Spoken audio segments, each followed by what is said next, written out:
नमस्कार, स्वागत है आपका हमारे प्रोग्राम सरस्वती ज्योतिष ज्ञान में। मैं हूं आपके साथ नेहा मल्होत्रा। अक्सर विवाह के दौरान काफ़ी सारी समस्याएं आ सकती हैं।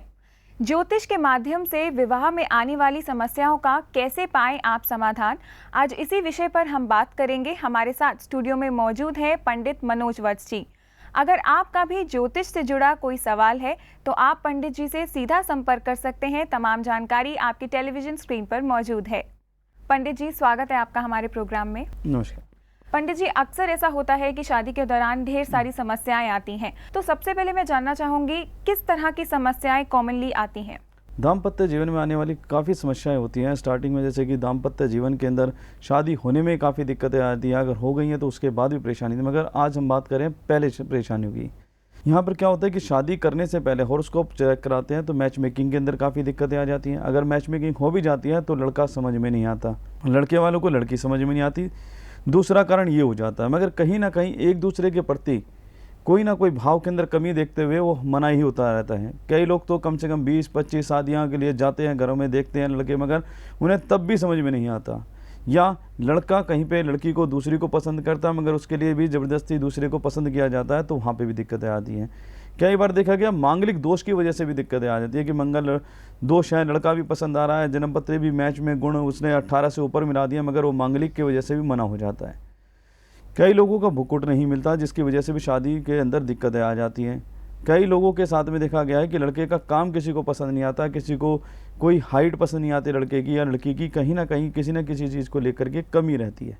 दूसरा कारण क्या होता है, दाम्पत्य जीवन के अंदर यानी आपके हॉरोस्कोप के दाम्पत्य जीवन सप्तम स्थान के अंदर पाप ग्रह कोई बैठा हो, जैसे मंगल, शनि, राहु, केतु या कोई भी इस तरीके का कोई भी क्रूर ग्रह अगर उसके अंदर बैठ जाता है तो भी दाम्पत्य जीवन में शादी होने से पहले काफ़ी दिक्कतें आ जाती हैं। उन दिक्कतों का समावेश किस तरीके से या उनका समाधान किस प्रकार से करें वो तो अलग बात है, मगर यही दिक्कतें बार बार वो फेस करते हैं, मगर तब भी शादी नहीं हो रही होती है। कई उसके लिए उपाय भी करते हैं लोग, किसी ने कुछ किया किसी ने कुछ किया, मगर उसको रिजल्ट नहीं मिलते हैं, क्योंकि वो क्या कि स्पेसिफाइड नॉर्मल उपाय कर रहा है कि इस वाले करने से ये वाला कर लें। मगर अगर पर्टिकुलर अगर दाम्पत्य जीवन से रिलेटेड प्रॉब्लम है और उसी के ग्रह से रिलेटेड या उसके कारक ग्रह से रिलेटेड कोई भी दान जब किया जाए तो भी उसी से तभी फायदा होता है।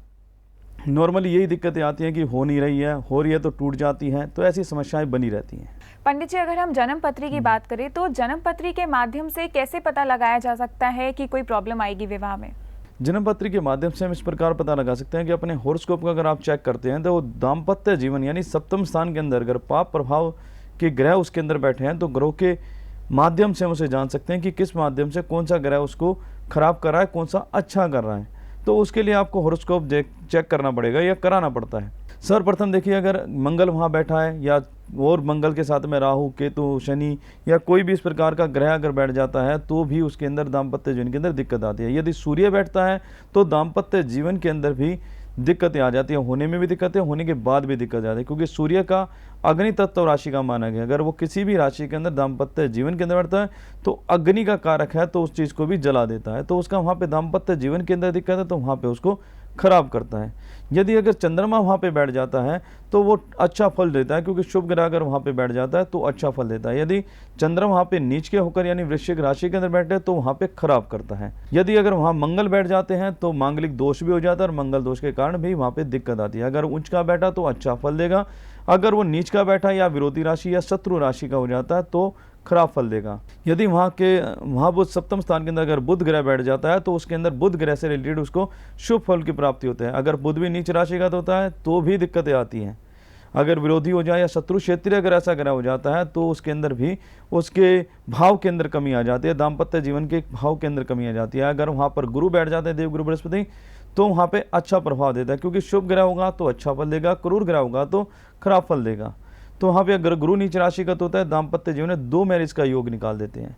यदि वहाँ पर गुरु उच्च के होकर के बैठे तो अच्छी सुंदर कन्या या लड़का उसको प्राप्त है, लड़का या लड़की अच्छे प्राप्त हो जाते हैं, कि जैसे वर और वधु दोनों ही अच्छे प्राप्त हो जाए। अगर वर है तो उसे वधु प्राप्त हो जाएगी, अगर वधु है तो उसे अच्छे वर की प्राप्ति हो जाती है। अगर वहाँ पे शुक्र है, क्योंकि दाम्पत्य जीवन का जो कारक है वो शुक्र होता है, अगर शुक्र वहाँ बैठ जाता है पूर्णतः सुख की प्राप्ति कराता है। दाम्पत्य जीवन आपका बहुत ही अच्छा होगा और बहुत बढ़िया होगा, आपके उसमें जीवन के अंदर सभी खुशहाली आपके जीवन में आएगी। अगर वहाँ पे शनि बैठते हैं तो वहाँ पे 2 मैरिज का योग होता है, क्योंकि शनि जो है अलगाववादी ग्रह, अलग कराने का कारक होता है। तो वहाँ पर अगर वो नीच राशि का तो दाम्पत्य जीवन को पूरा बिगाड़ देगा। अगर वहाँ पे उच्च का होकर बैठा है तो आपके दाम्पत्य जीवन में सारी खुशियाँ दे देते हैं। यदि वो विरोधी राशि के होते हैं, शत्रु राशि के होते हैं, तो दाम्पत्य जीवन में अक्सर झगड़े लगे रहते हैं। अगर शादी नहीं हो रही तो बार बार टूट रहा रिश्ता, तो उसका कारण भी शनि हो जाते हैं।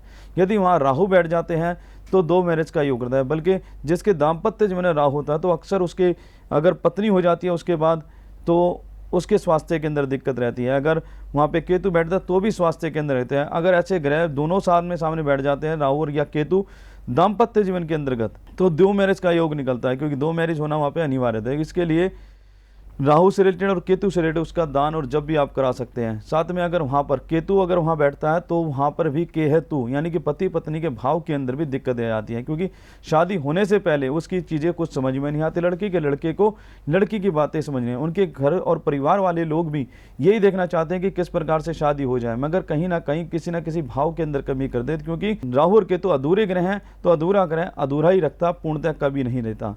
इसलिए एक एक ग्रह को वहाँ पर पर्टिकुलर देखा जाता है कि किस प्रकार से दाम्पत्य जीवन सुख होगा कि नहीं होगा। और यही कारण है कि अगर वहाँ पे नीच राशि का तो विरोधी हो या शत्रु क्षेत्र कोई भी ग्रह बैठ जाता है तो वहाँ पर उसके दाम्पत्य जीवन में शादी होने से पहले ही दिक्कतें आती हैं। तो यही उसका मुख्य कारण बनता है। पंडित जी, ऐसा भी कहा जाता है कि जितने ज़्यादा गुण मिलते हैं जब कुंडली मिलाते हैं तो उतनी ही सक्सेसफुल मैरिज रहती है।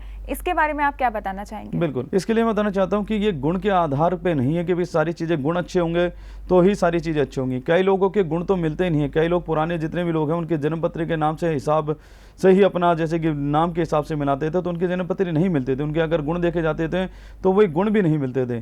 तो ये आधार नहीं है कि भाई अगर उसके 18 से ऊपर या बहुत अच्छे गुण है तो उसकी जन्मपत्रिका के अंदर उसका अच्छा वैवाहिक जीवन सुख होगा। उसके लिए पर्टिकुलर उस ग्रह से रिलेटेड भी अगर हम देखें तो भी अच्छा रहता है। नहीं तो आपने अधिकतर देखा होगा गुण आपके 34 मिले हैं, 32 मिले हैं, 36 मिले हैं, 36 में 36 भी मिल जाते हैं तो भी दाम्पत्य जीवन के अंदर तलाक हो जाता है। और तलाक का शब्द सब लोगों को बुरा लगता है, क्योंकि हर एक माँ बाप अपने बच्चे की शादी अच्छे से करते हैं, अच्छे से सपने संजोते हैं, और जब वो सपने टूटते हैं तो आदमी के जीवन के अंदर उसे समझ में नहीं आता अब क्या करें। तो उसके लिए दाम्पत्य जीवन के लिए सिर्फ गुणों को ही आधार नहीं मानता, साथ में जन्म पत्रिका को भी आधार मानना पड़ता है।